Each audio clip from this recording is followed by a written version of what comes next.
मैत्रिणींनो, आज आपण बनवलेली आहेत कांदा घावन। तर मी अश्विनी मराठी रेसिपीज मध्ये तुमचं खूप खूप स्वागत आहे।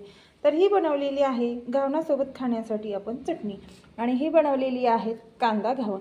तर ही घावणं अगदी खुसखुशीत आणि कुरकुरीत आपण बनवलेली आहेत। तर या पद्धतीने तुम्ही नक्की ट्राय करून बघा, खूप छान लागतात। आणि मी कोणत्या पद्धतीने बनवली आहे हे जर तुम्हाला पाहायचं असेल तर व्हिडिओ तुम्हाला शेवटपर्यंत पाहावा लागेल। सगळ्याच्या सुरुवातीला आपण घेतलेले आहेत 1 कप तांदूळ। तर हे तांदूळ मी रात्रभर पाण्यात भिजत ठेवलेले आहे।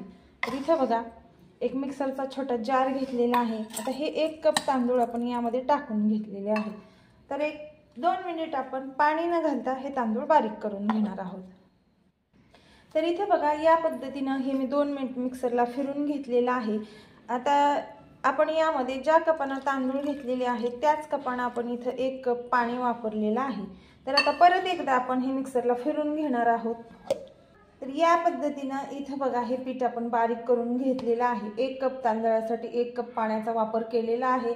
अगोदर आपण साधं सिंपल फिरून घेतलेलं आहे 2 मिनिट, आणि 2 मिनिटांनंतर त्यामध्ये पाणी ॲड केलेलं आहे। तर या पद्धतीने बघा, हे आपण व्यवस्थित हे पीठ बारीक करून घेतलेलं आहे। तर आता इथे बघा, मी एक बाउल घेतलेला आहे। आता या बाउल मध्ये हे बारीक केलेलं मिश्रण आपल्याला टाकून घ्यायचं आहे।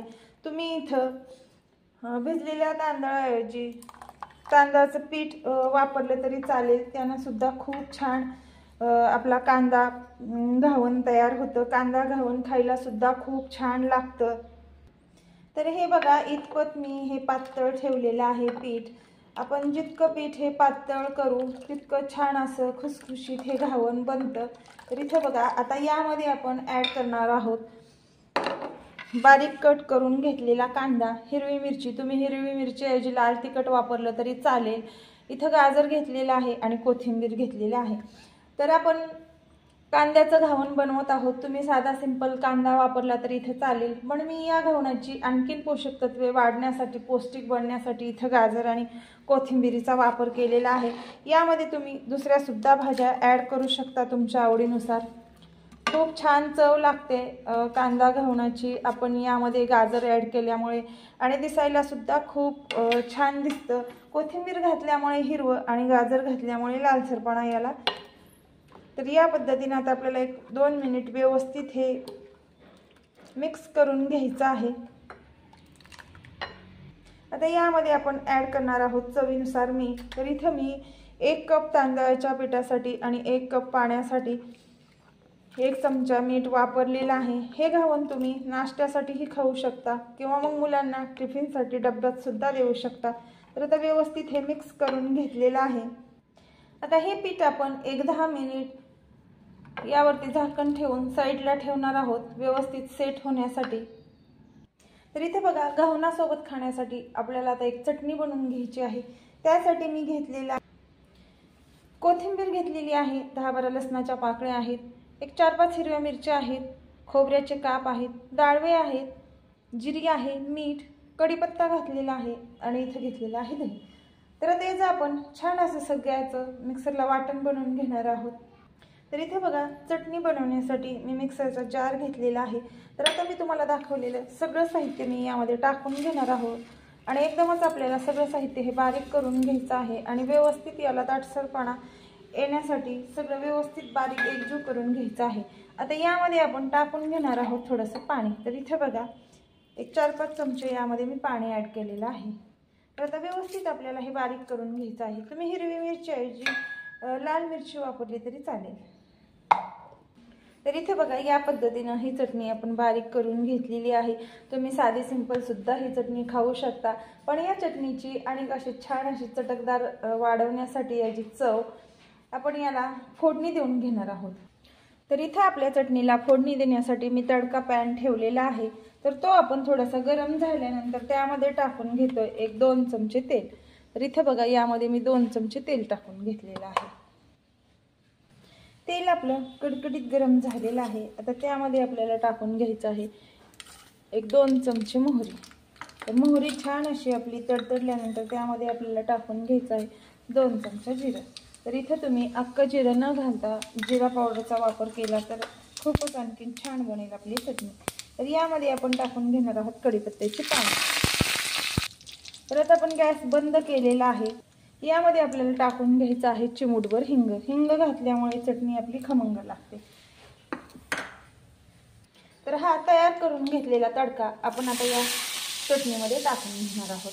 तर गरम गरमच तडका घालायचा म्हणजे चटणी आपली छान लागते। तर इथे आपली कांद्याच्या घावणासोबत खाण्यासाठी चटणी रेडी झालेली आहे तयार। तर आता आपण बनवून घेणार आहोत घावण। तर इथे बघा घावण बनवण्यासाठी मी एक डोशाचा पॅन ठेवलेला आहे। आता त्याला आपण सर्वत्र तेल लावून घेणार आहोत ब्रशच्या साहाय्याने। ब्रशच्या साहाय्याने जर लावलं तर व्यवस्थित तेल अगदी परफेक्ट याला लागतं। तेल लावल्यामुळे आपले जे घावण आहे ते अगदी कुरकुरीत आणि क्रिस्पी बनतं आणि चिटकलं तर अजिबात जात नाही। आता तवा आपला कडकडीत गरम झाल्यानंतर आता यामध्ये आपण हे घावण टाकून सोडून घेणार आहोत। तर इथे बघा या पद्धतीने मी हे घावण टाकून घेतलेलं आहे। तर या पद्धतीनं हे घावण आपण यावरती टाकून घेतलेलं आहे। तर घावण आपण कुठल्याही प्रकारची बनवत असाल तर गॅसची फ्लेम ही आपल्याला हायच ठेवायची आहे। हाय फ्लेमवरतीच घावण किंवा मग कुरकुरीत डोसा सुद्धा बनवू शकतो। तर या पद्धतीनं आता आपण मसाला घावण सुद्धा बनवू शकतो। तुम्हाला आवडत असेल तर तुम्ही यावरती मसाले सुद्धा टाकू शकता, पण इथं मी साधं सिंपल कांद्याचं घावण केलेलं आहे। आता वरतून आपण थोडंसं यावरती तेल सोडून घेणार आहोत। तर इथे बघा ब्रशने मी थोडंसं यावरती तेल सोडून घेतलेलं आहे, तुम्ही पाहू शकता। या पद्धतीने तुम्ही नक्की कांद्याचं घावण करून बघा, खूप छान क्रिस्पी अप्रतिम चवीचं बनतं। नवीन असाल आणखीन माझ्या चॅनलला तुम्ही सबस्क्राईब केलं नसेल तर नक्की करा। बेल आयकॉन दाबा म्हणजे मी टाकलेल्या नवनवीन रेसिपीचे नोटिफिकेशन तुम्हाला मिळेल आणि माझ्या छान छान रेसिपीज तुम्हाला पाहायला भेटतील। तर बघा अगदी छान असं आपलं हे कांद्याचं घावण खालची साईड याची भाजून तयार झालेली आहे। आता याच पद्धतीने आपण दुसरी पण साईड याची भाजून घेणार आहोत। ही घावण तुम्ही जितकी छान अशी खरपूस भाजून घ्याल तितकी चवीला छान लागतात। तर इथं बघा या पद्धतीने तर अगदी खरपूस असं हे आपलं घावण तयार झालेलं आहे। तर आता हे घावण आपण एका डिशमध्ये काढून घेतोय। तर इथे बघा एका डिशमध्ये हे घावण मी काढून घेतलेलं आहे। तर तुम्ही पाहू शकताय कलर सुद्धा अतिशय सुरेख असं याला छान आलेला आहे आणि खायला सुद्धा त्याची टेस्ट तेवढीच अप्रतिम आहे। तर या पद्धतीनं इथे बघा कांदा घावण आपलं तयार झालेलं आहे।